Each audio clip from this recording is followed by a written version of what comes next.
केंद्र में मंत्रिपरिषद के मेरे साथी श्रीमती हरसिमरत जी, श्रीमान विजय शुक्ला जी, पंजाब सरकार के मंत्री श्रीमान मदन मोहन जी, सांसद में मेरे साथी श्री चंदूमाजरा जी, सांसद पंजाब के मुख्यमंत्री श्री गुरुदान प्रकाश सिंह के अध्यक्ष जी बादल, श्रीमान के.एस.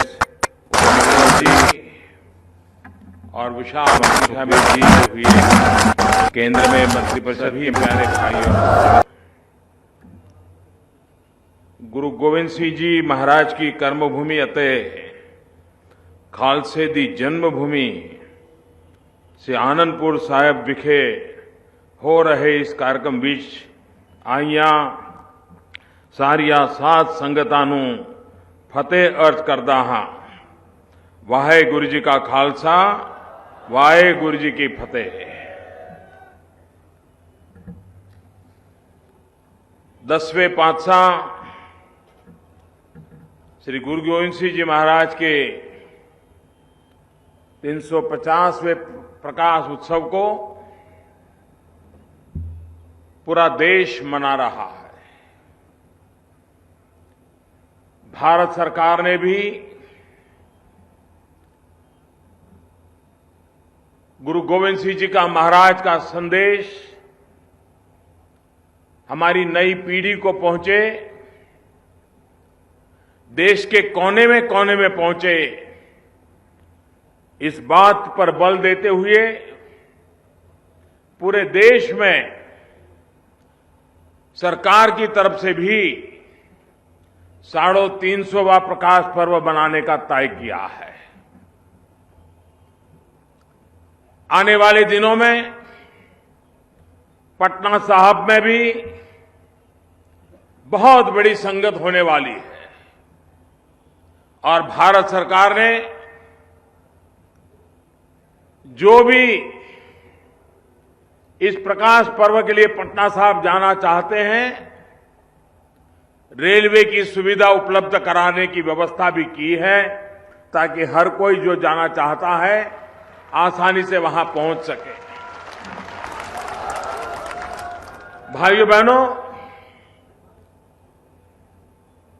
ये मेरा सौभाग्य रहा कि पंजाब की धरती पर कई वर्षों तक मुझे काम करने का अवसर मिला था और उसके कारण आनंदपुर साहिब की इस पवित्र धरती पर आकर के मत्था टेकने का मुझे बार बार अवसर मिलता था। मेरा ये भी सौभाग्य है कि जब अटल बिहारी वाजपेयी जी यहां आए थे, उस समय मुझे भी उनके साथ संगत में शरीक होने का सौभाग्य मिला था। प्रधानमंत्री बनने के बाद आज पहली बार और एक पवित्र प्रकाश पर्व के समय इस पवित्र धरती को नमन करने का सौभाग्य रहा मिला है। ये वो धरती है जहां 28 साल तक गुरु गोविंद सिंह जी ने त्याग, बलिदान, तपस्या, वीरता, पूरे समाज को खड़ा करने का एक भगीरथ प्रयास किया था। मेरा इस धरती से नाता,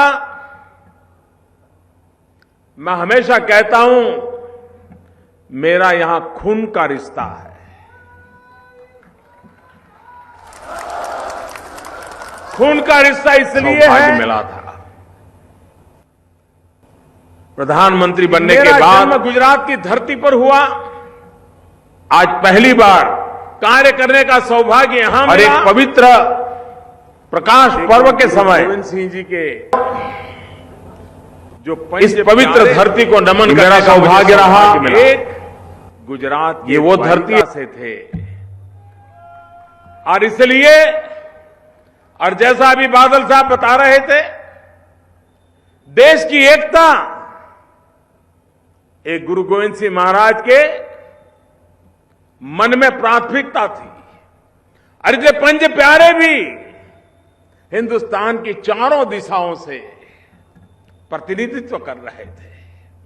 उसमें एक गुजरात से थे और इसलिए मुझे स्वाभाविक अनुभव होता है, अनुभूति होती है कि मेरा कोई खून का रिश्ता है। और ऐसे समय इस महान बलिदानी परंपरा को प्रणाम करने का, नमन करने का सौभाग्य मिले तब देश में भी जात पात के खिलाफ उस जमाने में गुरु गोविंद सिंह जी महाराज सबकी एकता के लिए प्रखर रहते थे। ऊंच नीच का विरोध करना, पंथा पंथ का विरोध करना, सबको एक साथ चलने का, मानस को मानस के रूप में मानने का, ये महान परंपरा उन्होंने जी करके दिखाई थी। उस कालखंड को देखें, पूरा परिवार बलिदान, ऐसा वंशदानी शायद इतिहास के झरोखे में कहीं नजर आ सकता है, जो गुरु गोविंद सिंह महाराज ने अपने जीवन से करके दिखाया था। और उस कालखंड को देखें, एक तरफ भयंकर क्रूरता थी, जुल्म थे, अत्याचार थे। गुरु गोविंद सिंह महाराज का मार्ग एक तरफ क्रूरता तो दूसरी तरफ वीरता का था। उन्होंने वीरता का मार्ग लिया, जन सामान्य में वीरता पैदा करने का प्रयास किया। क्रूरता का मुकाबला क्रूरता से नहीं, क्रूरता का मुकाबला वीरता से करने का संदेश गुरु गोविंद सिंह महाराज ने दिया। आज जब देश की एकता, अखंडता, शांति, एकता, सद्भाव, इस मंत्र को हमें जीना भी है और नई पीढ़ी को जीने के लिए प्रेरित भी करना है। बिखराव करने वाले लोगों की संख्या कम नहीं होती, लेकिन एकता करने वालों का ताकत भी अनेक गुना होता है। ये महान परंपरा हमें एकता का मार्ग दिखाती है, सद्भावना का मार्ग दिखाती है, सेवा का रास्ता बताती है।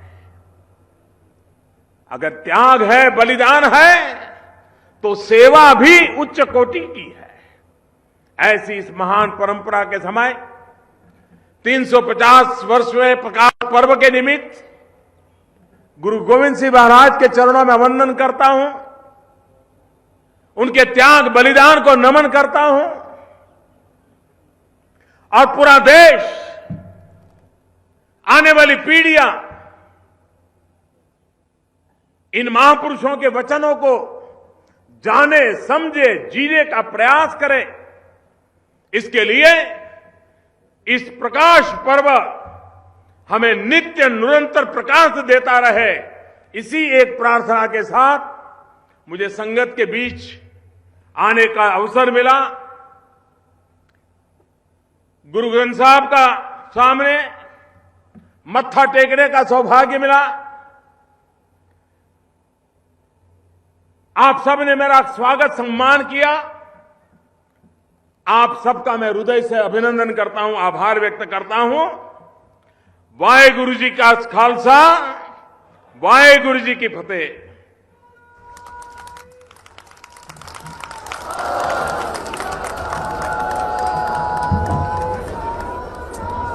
बहुत बहुत धन्यवाद है माननीय प्रधानमंत्री साहब का। संगत ਨੂੰ ਬੇਨਤੀ ਹੈ ਕਿ ਸ਼੍ਰੀ ਅਨੰਦ ਸਾਹਿਬ ਦੇ ਪਾਠ ਹੋਣਗੇ, ਉਸ ਤੋਂ ਬਾਅਦ ਅਰਦਾਸ ਹੋਏਗੀ। ਸ਼ਖਸੀਅਤਾਂ ਨੇ ਵਾਪਸ ਜਾਣਾ, ਇਸ ਕਰਕੇ ਕਿਰਪਾ ਕਰਕੇ ਤੁਸੀਂ ਸਾਰੇ ਪੰਡਾਲ ਦੇ ਵਿੱਚ ਸੱਜੇ ਰਹਿਣ ਦੀ ਕਿਰਪਾਲਤਾ ਕਰੋ। ਔਰ ਸਮਾਪਤੀ ਤੋਂ ਬਾਅਦ ਲੰਗਰ ਸਾਰੀ ਸੰਗਤ ਨੇ ਛਕ ਕੇ ਜਾਣਾ। ਮੈਂ ਭਾਈ ਸਾਹਿਬ ਭਾਈ ਇੰਦਰਜੀਤ ਸਿੰਘ ਜੀ ਨੂੰ ਬੇਨਤੀ ਕਰਾਂਗਾ ਕਿ ਆਨੰਦ ਸਾਹਿਬ ਦਾ ਪਾਠ ਸ਼ੁਰੂ ਕਰਨ।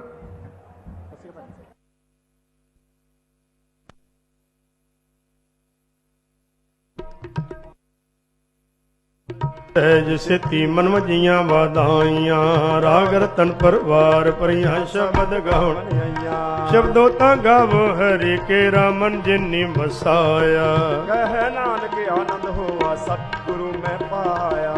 ਏ ਮਨ ਮੇਰਿਆ ਤੂੰ ਸਦਾ ਰੋ ਹਰ ਨਾਲ ਰੋ ਤੂੰ ਮਨ ਮੇਰੇ ਦੁੱਖ ਸਭ ਵਿਸਾਰਣਾ ਅੰਗੀਕਾਰੋ ਕਰੇ ਤੇਰਾ ਕਰ ਸਭ ਸਵਾਰ ਸਭਨਾ ਗੱਲਾਂ ਸਮਰੱਥ ਸੁਆਮੀ ਸੁਖ ਮਨੋ ਸਾਰੇ ਕਹੇ ਨਾਨਕ ਮਨ ਮੇਰੇ ਸਦਾ ਰੋ ਹਰ ਨਾਲ ਸਾਚੇ ਸਾਹਿਬਾ ਕਿਆ ਨਾਹੀ ਕਰਤੇ ਰਹਿ ਕਰਤਾ ਤੇਰਾ ਸੱਚ ਹੈ ਜੇ ਦੇ ਸੋ ਪਾਵ ਸਦਾ ਸਿਵ ਸਲਾਹ ਤੇਰੀ ਨਾਮ ਮਨ ਵਸਾਵੇ ਨਾਮ ਜਿਨ ਕੇ ਮਨ ਵਸਿਆ ਵਾਜੇ ਸ਼ਬਦ ਕਨੇਰੇ ਕਹੇ ਨਾਨਕ ਸੱਚੇ ਸਾਹਿਬ ਕਿਆ ਨਾਹੀ ਘਰ ਤੇਰਾ ਸਚਾ ਨਾਮ ਮੇਰਾ ਆਧਾਰੋ ਸਚ ਨਾਮ ਆਧਾਰ ਰਾਜਨ ਭੁੱਖਾ ਸਭ